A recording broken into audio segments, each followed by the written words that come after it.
ஆசீர்வதிக்கப்பட்ட புதிய நாளுக்கான கர்த்தருடைய வார்த்தை, உன் வேதனை நீங்கி சுகமாயிரு. மார்க் 5:34. பிரியமானவர்களே, இயேசு நாமத்தில் அன்பின் வாழ்த்துக்கள்.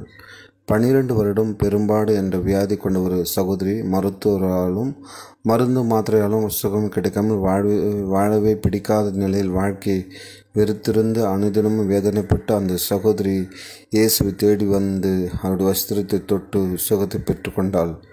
அவளுக்கு ஒரே சந்தோஷம். 12 வருடமாக எந்த டாக்டராலும் சுகம் கொடுக்க முடியாத இந்த வியாதியில் இருந்து இயேசு சுகம் கொடுத்தார் என்று இயேசு அவள் வேதனை நீக்கி சுகம் கொடுத்தார்.